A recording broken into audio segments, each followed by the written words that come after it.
Hello friends, today I am going to discuss turbine pump in mining, its application, working principle and maintenance. I am Manoranjan Kumar, lecturer in mechanical engineering and I have done my BTech from NIT Jamshedpur. So we will start with the lecture. Generally turbine pump होता क्या है? Special type of centrifugal pump है जो fluids को deep well या high pressure application में use होता है। ये high as compare to centrifugal pump pressure generation इसमें हाई रहता है और इसका हेड भी ज्यादा रहता है, ज्यादा डीप वेल से ये फ्लूइड को पंप कर सकता है। In mining operation turbine pump generally deep well dewatering मतलब ज्यादा डीप वेल से डी वाटर पानी को निकालता है, हाई प्रेशर वाटर सप्लाई करता है और स्लग ट्रांसपोर्ट करता है। I show you the working principle. You can see these are the impellers. ये इम्पेलर है आपका पंप का और पंप इम्पेलर का शेप ऐसा होता है, एरोफॉइल शेप होता है कि ये लिक्विड को डाउन से अप की तरफ सक करता है। जैसे आप फैन चलाते होंगे तो फैन आपका हवा काट के नीचे फेंकता है, जस्ट उल्टा ये करता है, लिक्विड नीचे से सक करके ऊपर की ओर फेंकता है, ऊपर की ओर पंप करता है। इंपेलर का शेप ऐसा एरोफॉइल शेप होता है ताकि लिक्विड को आप पंप कर सके। आई show you the working principal. इस साइड में मेरा टरबाइन पंप है। आप देख सकते हैं कि ये बॉटम से सम्प से आपका वाटर को अप की ओर सक करते हुए पंप कर रहा है। यहाँ पे आपका इम्पेलर मूव कर रहा है राउंड और इम्पेलर का शेप ऐसा एरोफॉइल शेप है कि सक्शन वैक्यूम क्रिएट करते हुए फ्लूइड को ऊपर की ओर खींचता है। Turbine pump generally series of impellers इसमें लगे हुए रहते हैं। इम्पेलर का काम क्या है? काइनेटिक एनर्जी जो शाफ्ट से इम्पेलर को मिला है वो काइनेटिक एनर्जी फ्लूइड को वो देता है, फ्लूइड को और फाइनली वो फ्लूइड का काइनेटिक एनर्जी डिफ्यूजर के थ्रू प्रेशर में कन्वर्ट होता है। सो इम्पेलर सीरीज ऑफ इम्पेलर है जो convert mechanical energy into hydrodynamic energy. Means जो इम्पेलर में काइनेटिक एनर्जी मैकेनिकल फॉर्म में था वो लिक्विड को इम्पार्ट कर देता है फ्लूइड को हाइड्रोडायनेमिक एनर्जी में। Each stage consist of rotating, हर जैसे कि इसमें बताया सीरीज ऑफ इम्पेलर होता है, हर स्टेज पे रोटेटिंग इम्पेलर होता है और स्टेशनरी डिफ्यूजर होता है। इम्पेलर का काम है काइनेटिक एनर्जी इम्पार्ट करना फ्लूइड को और डिफ्यूजर का काम है उस काइनेटिक एनर्जी को प्रेशर एनर्जी में कन्वर्ट करना। सो फ्लूइड का प्रेशर प्रोग्रेसिवली इंक्रीज होते चला जाता है। सो इम्पेलर का फंक्शन क्या है? काइनेटिक एनर्जी इम्पार्ट करना फ्लूइड को और डिफ्यूजर का काम है उस काइनेटिक एनर्जी को प्रेशर एनर्जी में कन्वर्ट करना। और मोटर आपका सबसे टॉप में लोकेटेड रहता है जहां से पावर मिलता है और ये सबमर्ज भी हो सकता है सबमर्सिबल में, जिसमें मोटर नीचे रहेगा मगर वाटर से उसको डैमेज नहीं होगा। और मोटर आपका शाफ्ट को रोटेट करता है और शाफ्ट आपका इम्पेलर को रोटेट करता है फाइनली, और उससे जिससे लिफ्ट और प्रेशर क्रिएट होता है, जनरेट होता है। ये आप देख सकते हैं मेरा वर्टिकल टरबाइन पंप है, इसका वर्किंग। ये आपका शाफ्ट है, मेन शाफ्ट जो ऊपर मोटर से कनेक्टेड है, मोटर से ये शाफ्ट आपका मेन शाफ्ट कनेक्टेड है। शाफ्ट आपका रोटेट कर रहा है, रोटरी मोशन के थ्रू शाफ्ट में आ रहा है, काइनेटिक एनर्जी मिल रहा है। और फिर शाफ्ट के साथ है मफ कंपली। मफ कंपली का काम है दो शाफ्ट को कनेक्ट करना, दो शाफ्ट को ज्वाइंट करना। उसके नीचे बॉटम पाइप है जो कवरिंग है इसका, और बॉल बियरिंग है। बॉल बियरिंग आपको शाफ्ट को सपोर्ट करता है फ्रिक्शन रिड्यूस करने में। ए बॉल है हार्ट ऑफ द टरबाइन जिसके अंदर इम्पेलर, डिफ्यूजर, इम्पेलर आपका जो काइनेटिक एनर्जी इम्पार्ट कर रहा है फ्लूइड को, डिफ्यूजर आपका प्रेशर एनर्जी में काइनेटिक एनर्जी को प्रेशर एनर्जी में कन्वर्ट कर रहा है। उसके नीचे आपका नेक रिंग है जो आपका इम्पेलर को वियर एंड टियर होने में से बचाता है। और उसके नीचे नोज है, इम्पेलर नोज कैप है जहां से आपका वाटर इंटर करता है। और देख सकते हैं कि आपका इम्पेलर का एरोफॉइल शेप है। एरोफॉइल शेप ही वाटर को सक करने में हेल्प करता है। जैसे आपका फैन हवा नीचे फेंकता है, इसमें फ्लूइड को अपर डायरेक्शन में सक करता है। और सबसे बॉटम में आपका सक्शन बेल माउथ है जहां से सक्शन हो रहा है फ्लूइड। ये बेसिक स्कीमेटिक डायग्राम है वर्टिकल टरबाइन पंप का। आप देख सकते हैं डिफरेंट पार्ट्स। सबसे बॉटम में आपका स्ट्रेनर है।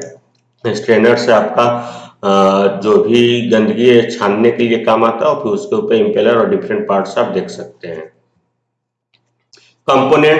कंपोनेंट्स जैसे मैं लास्ट डायग्राम में दिखा चुका हूं, एक मैं बताता हूं।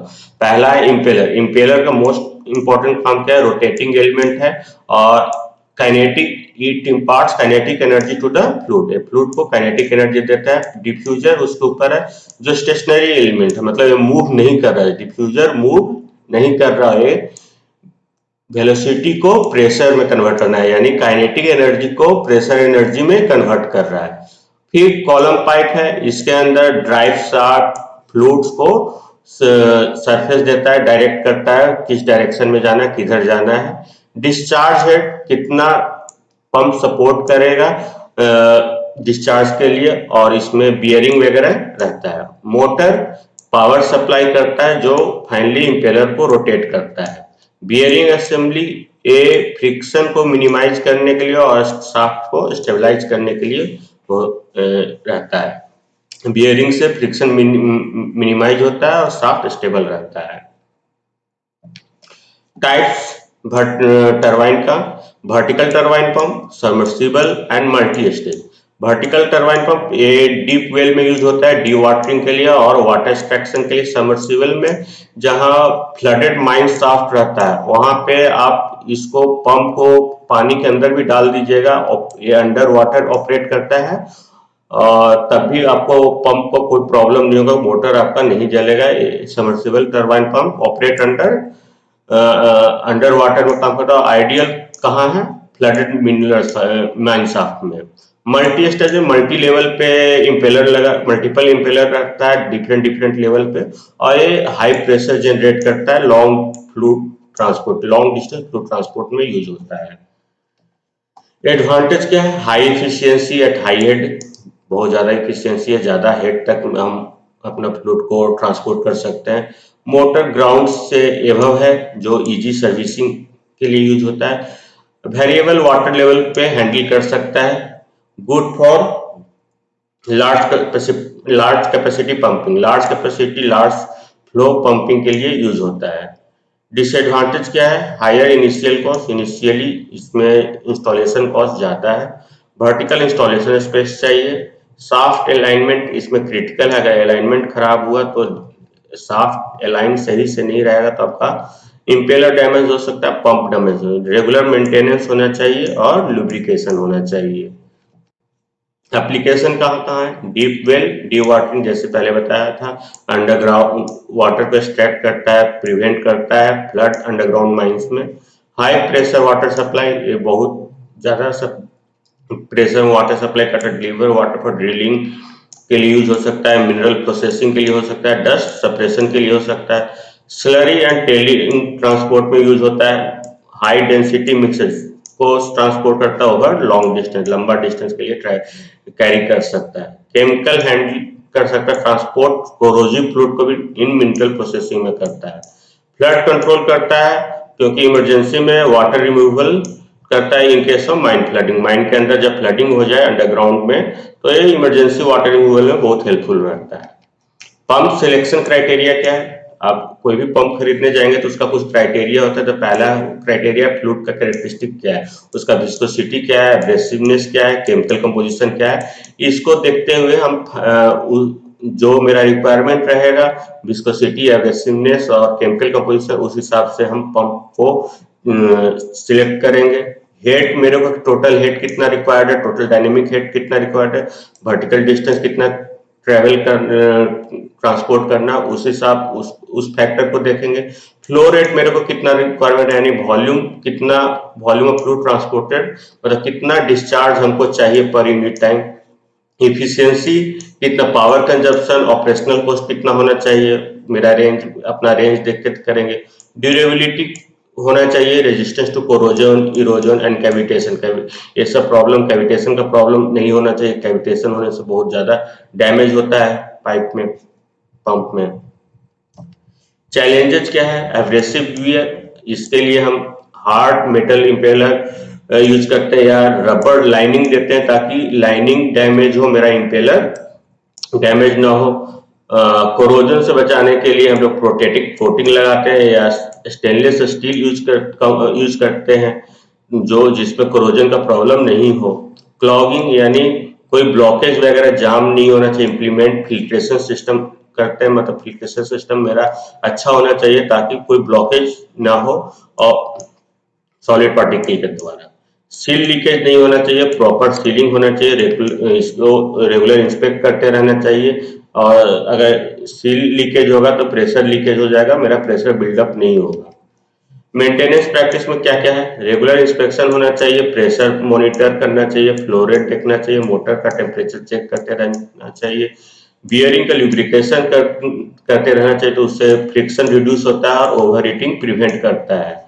इम्पेलर एंड डिफ्यूजर का हमेशा क्लीनिंग होना चाहिए, सेडिमेंट बिल्डअप नहीं होना चाहिए, नहीं तो इफिशियंसी को ड्रॉप कर देगा अगर सेडिमेंट बिल्डअप हो जाए तो। इसलिए रेगुलरली सेडिमेंट को हटाते रहना चाहिए। मोटर का अलाइनमेंट चेक करते रहना चाहिए, मोटर शाफ्ट प्रॉपरली अगर अलाइन नहीं रहेगा तो वियर होगा, तो इसको प्रिवेंट करने के लिए प्रॉपर अलाइनमेंट होना चाहिए और time to time performance testing करते रहना चाहिए, सो दैट ऑपरेशनल पैरामीटर हम लोग चेक करते रहें और कोई माल फंक्शन सिस्टम में है या पंप में है कि नहीं वो चेक हो सके।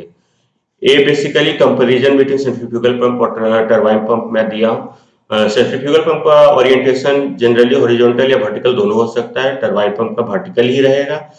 ये सेंट्रीफ्यूगल सिंगल स्टेज में जनरली यूज होता है, turbine pump generally multi stage में ही होता है।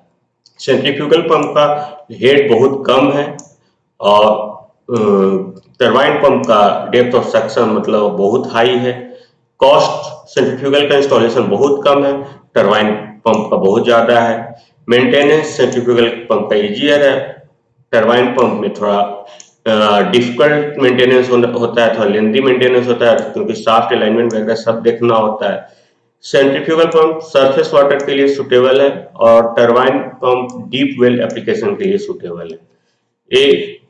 सो फाइनली कंक्लूजन क्या है, टरबाइन पंप माइनिंग ऑपरेशन में बहुत इंपॉर्टेंट रोल प्ले करता है for high head and deep well application. Proper selection, maintenance and monitoring crucial है ताकि ऑप्टिमल परफॉर्मेंस और प्रोलॉन्ग सर्विस टरबाइन पंप का रहे।